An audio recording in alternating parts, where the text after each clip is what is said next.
Le mode de concentration de l'iPhone permet d'utiliser son téléphone tout en limitant les distractions. C'est une feature révolutionnaire pour les utilisateurs d'iPhone. Hello à toutes et à tous, j'espère que vous allez bien. Alors moi c'est Mina, sur cette chaîne on voit plein d'astuces, d'outils et de stratégies pour améliorer son quotidien. Donc si la vidéo vous plaît, n'hésitez pas à la liker, à vous abonner et à partager. Alors cette semaine on part sur une vidéo bien plus courte mais super utile pour tous les utilisateurs d'iPhone. Alors il y a plein de vidéos sur le sujet si vous voulez aller plus en détail. Franchement, allez sur YouTube, vous tapez ça, mode de concentration, et vous trouverez sur tout et n'importe quoi. Donc si vous voulez aller voir plus en détail, n'hésitez pas, mais ici c'est pour vraiment découvrir, pour ceux qui n'en ont pas entendu parler, et voir quelle utilité on peut en faire. Alors historiquement on a eu le mode silencieux, puis on a eu le mode avion, et puis récemment on a eu le mode ne pas déranger, et avec iOS 15 il me semble, on a eu le mode de concentration, donc le mode ne pas déranger mais qu'on peut personnaliser. Alors le mode silencieux c'est simplement on enlève le son du téléphone, donc on reçoit toutes les alertes de notification, sauf qu'elles n'ont pas de son. C'est par une vibration si vous avez activé, ou si vous les avez désactivés, le téléphone s'allume quand même pour vous notifier que vous avez une notification, pour vous alerter que vous avez une notification plutôt. Ensuite, le mode avion, donc vous enlevez tous les accès réseau, que ce soit réseau téléphonique ou réseau Wi-Fi. Donc vous avez accès à tout votre téléphone, sauf tout ce qui est internet ou SMS ou appel. Donc c'est un peu comme si on avait son téléphone éteint, on n'est pas vraiment joignable dans ce sens, mais on peut bénéficier de la photo, on peut faire regarder ses photos, faire des photos, toutes les apps qui n'ont pas besoin de réseau internet. Et c'est d'ailleurs un grand gain d'énergie, en tout cas de batterie sur les téléphones, au cas où vous n'êtes toujours pas au courant. Et finalement, le mode ne pas déranger, donc là ça permet de ne pas se couper du réseau, mais de ne pas recevoir les notifications, en tout cas ne pas être alerté des notifications. On reçoit bien les notifications, d'ailleurs quand on swipe vers le bas pour voir le sort de notifications, toutes les notifications sont là. C'est juste qu'on n'est pas alerté par son téléphone qu'il y a une notification. Alors la partie révolutionnaire, c'est le mode de concentration maintenant. Alors clairement, le ne pas déranger est un mode de concentration qui a déjà été prédéfini pour nous.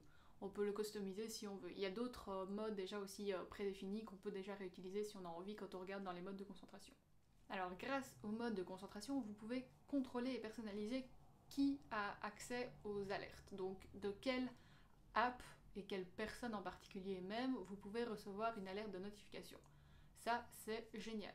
Admettons, je crée un mode de concentration pour le travail et je ne veux que mes collègues puissent me contacter, du coup on met les canaux de conversation avec les collègues disponibles et on met certaines personnes qui ont la possibilité d'échanger avec nous. Alors pour bypasser cette règle, parce que c'est toujours possible, admettons je fais un mode de concentration pour travailler et j'ai envie que personne ne puisse me contacter parce que j'ai vraiment envie d'être totalement concentrée, il y a certaines personnes que vous pouvez mettre et certaines notifications que vous pouvez mettre comme urgentes. Donc c'est-à-dire, admettons, vous avez une alarme et elle est connectée à votre téléphone, vous pouvez mettre cette notification comme urgente. Vous pouvez aussi mettre des personnes et vos favoris comme personnes urgentes, ou vous pouvez simplement dire que si une personne appelle plus d'une fois, la notification vous est envoyée. Donc vous êtes alerté de la notification. Donc il y a le fait d'être urgent et le fait de bypasser par le nombre d'appels. Alors comment activer les modes de concentration? Tout simplement, vous pouvez le faire manuellement en cliquant dessus quand vous voulez l'activer, vous mettez la durée ou vous cliquez juste dessus et quand vous avez fini, vous cliquez dessus. Très simple. Alors vous pouvez aussi déclencher le mode de concentration automatiquement, alors avec un lieu, donc vous pouvez dire quand je suis à cet endroit là, hop, je veux ce mode de concentration. Vous pouvez les déclencher avec une heure, donc dire hop, mardi 14h, j'ai ce mode de concentration là, ou vous pouvez les lier à une application. Donc dire dès que j'ouvre cette application là, j'ai ce mode de concentration qui s'ouvre. Admettons, vous avez un mode de concentration qui ne reçoit aucune notification des réseaux sociaux et vous voulez le mettre quand vous ouvrez l'application Focus ou votre minuteur pour faire une méthode Pomodoro. Tout est possible pour faire ça et pour que ce soit directement et automatiquement fait et que vous n'ayez pas à chaque fois à vous dire ah oui mais il faut que j'active mon truc et qu'il y ait la possibilité que vous oubliez de le faire. Ça, encore une fois, super pratique. Une option folle de cette feature de mode de concentration, c'est que vous pouvez personnaliser les écrans d'accueil. Donc, admettons, vous avez la main qui glisse facilement sur TikTok ou Instagram, même si vous avez zéro notification, vous pouvez dire « Oh, j'ai fait un mode de concentration où je reçois zéro notification des réseaux sociaux ». Et du coup, vous pouvez aussi enlever les écrans où affichent les applications avec ces réseaux-là. Donc vous pouvez vous retrouver uniquement avec votre première page d'accueil et avoir que les bases dessus sans rien d'autre. C'est autant pour les modes de concentration, mais quand vous mettez vos écrans d'accueil sans aucun mode de concentration, vous pouvez aussi décider quels écrans s'affichent.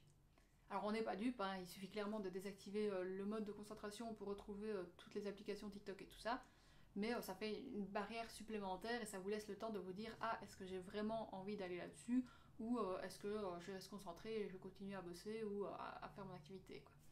Donc c'est toujours utile. Alors évidemment tout est personnalisable, on peut mettre des fonds d'écran, on peut jouer sur tout pour vraiment s'amuser.